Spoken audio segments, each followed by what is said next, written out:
शाखें रहे तो फूल भी और पत्ते भी आएंगे। शाखें रहे तो फूल भी और पत्ते भी आएंगे।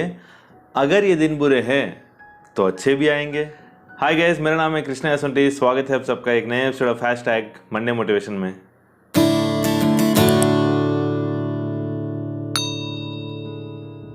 तो दोस्तों, आज की कहानी एक छोटी सी कहानी है एक छोटे से परिवार की, जिसमें एक माँ बाप बेटा है। पिता का नाम है राकेश, एक प्राइवेट कंपनी में काम करता था। बेटा है जो 7th स्टैंडर्ड पढ़ रहा है। स्कूल में टॉपर था वो लड़का, बहुत अच्छे मार्क्स आते थे उसके। तो राकेश भी अच्छा काम करता था, पर पता नहीं क्या हुआ कि कुछ XYZ रीजन की वजह से उसे कंपनी से निकाल दिया गया था। उसे फोर्सफुली रिजाइन करवाया था, मतलब कुछ कंपनी के क्राइसिस की वजह से, जिसकी वजह से राकेश की परिवार पर दुख का पहाड़ टूट पड़ा था। क्योंकि अचानक से जॉब चला जाना बहुत ही मुश्किल की बात है, क्योंकि घर परिवार देखना पड़ता है, EMIs भरना पड़ता है, जो कुछ भी उसके साथ कमिटमेंट्स रहते हैं वो सब कुछ फुलफिल करना पड़ता है वो टाइम पे। तो एकदम से उसका दुनिया हिल गया था। जैसे जैसे उसकी दोस्तों की मदद से दूसरे शहर पे जॉब मिल गया था। तो जॉब मिल गया तो बहुत खुशी की बात है। तो अपने बेटे और पत्नी को भी वहाँ पर लेके जाने की कोशिश किया था। घर परिवार पूरा यहाँ से पैक करा के दूसरा शहर शिफ्ट कर लिया था। उसके बाद घर में पूरा सेटिंग वेटिंग करा लिया था, सब सेट हो गया था। फिर उसके बाद देखा तो उसका बेटा बहुत परेशान दिखा था, बहुत टेंस में दिख रहा था, बहुत चिंता कर रहा था उसकी पढ़ाई के बारे में। क्योंकि नवंबर का मंथ है, अभी एकेडमिक ईयर के बीच में जो आ गए थे, इसकी वजह से बहुत टेंशन में था वो। तो उसकी माँ ने भी वो समझाया था कि देखो बेटा, ये ऐसा है वैसा है, जिसकी वजह से हम लोग यहाँ पर आ गए, तो थोड़ा तुम्हें समझना चाहिए ये वो। पर वो समझने की हालत में नहीं था एक्चुअली। तो ये बात जो है राकेश को पता चली। राकेश को पता चलते ही राकेश ने सोचा कि कुछ तो करना पड़ेगा मेरे बेटे को संभालने के लिए, क्योंकि इतना अच्छा खासा पढ़ने वाला लड़का अगर ऐसा हो जाएगा तो क्या होगा। तो शाम हुई तो राकेश ने अपने बेटे को गार्डन में बुलाया था। जैसे ही राकेश का बेटा आया था, देखा तो राकेश अंगीठी पे हाथ ताप रहा था। ठंडी का मौसम है, हाथ ताप रहा था। तो बेटा आया था, बैठा है, बात करने की कोशिश कर रहा था, वो बात नहीं कर रहा था। तो राकेश ने कहा कि बेटा, ये अंगीठा थोड़ा डैमेज है, हमारे स्टोर रूम में दूसरा अंगीठा है, उसे लेके आओ। तो बेटा गया था स्टोर रूम के अंदर, दूसरा अंगीठा लेके आया था। कहा था कि देखो बेटा, जिसमें जो भी कोयला है इस अंगीठे से दूसरे अंगीठे में शिफ्ट करो, ध्यान रखना उसमें से कोई कोयला नीचे नहीं गिरे। राकेश का बेटा जब इन धधकते हुए कोयले को एक अंगीठे से दूसरे अंगीठे में जब शिफ्ट कर रहा था, राकेश ने जानबूझकर एक धधकते हुए कोयले को निकालकर मिट्टी में डाल दिया था।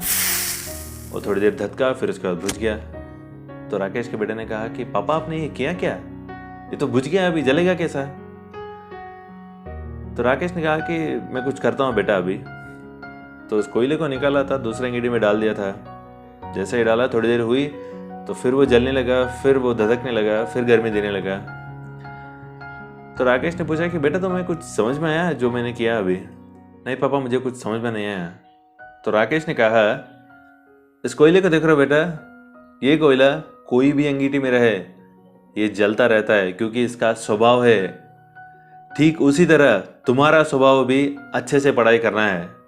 स्कूल चाहे जो भी हो, टॉप तो तुम ही करोगे, इसलिए ये सब चिंता तुम छोड़ दो, बस तुम्हारी पढ़ाई पर ध्यान दो। वैसे भी तुम्हारा एडमिशन पास में एक अच्छे से स्कूल में हो गया है। ये सुनते ही बेटे को बहुत हौसला आ गया था। फिर उसके बाद अच्छे से पढ़ाई हो रही थी, सब नॉर्मल हो गया। तो दोस्तों, इस छोटी सी कहानी से 2 बातें सीखने को मिलती है। पहली बात, आप भी उस धधकते हुए कोयले की तरह हैं। शायद हो सकता है एक अंगीठे से नीचे गिर गए होंगे, आज नहीं तो कल दूसरे अंगीठे में चले जाएंगे, फिर धधकने लगेंगे, क्योंकि आपका स्वभाव भी धधकना ही है।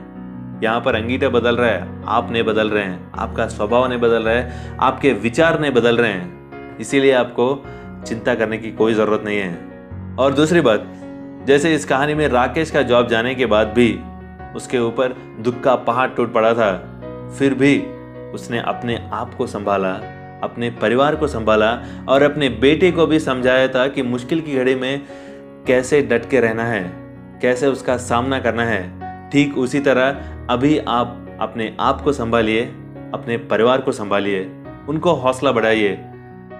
ऐसे परिस्थिति में कुछ लोग ऐसे भी हैं जो सोचते हैं कि मेरे रिश्तेदार वाले क्या कहेंगे, मेरे आसपास वाले क्या कहेंगे, इन लोगों की फिक्र ज़्यादा हो जाती है। तो दोस्त, एक बात मैं कहना चाहता हूँ, फिक्र करनी है तो तुम्हारे माँ बाप की करो, जिन्होंने तुम्हें पाल पोस कर बड़ा किया। फिक्र करनी है तुम्हारे बीवी बच्चों की करो जो तुम्हारे भरोसे पे जी रहे हैं। तो दोस्तों, इस छोटी सी कहानी से मैं ये बताना चाहता हूँ कि जिंदगी में मुश्किल की घड़ी आती है, डटकर सामना कीजिए, हर समस्या का समाधान रहता है, इसीलिए हिम्मत मत हारिए। तो दोस्तों, आशा करता हूँ इस छोटी सी कहानी आपकी ज़िंदगी में थोड़ा सा बदलाव तो लाएगी। और मिलेंगे अगले सोमवार सुबह 10 बजे मेरे YouTube चैनल पर।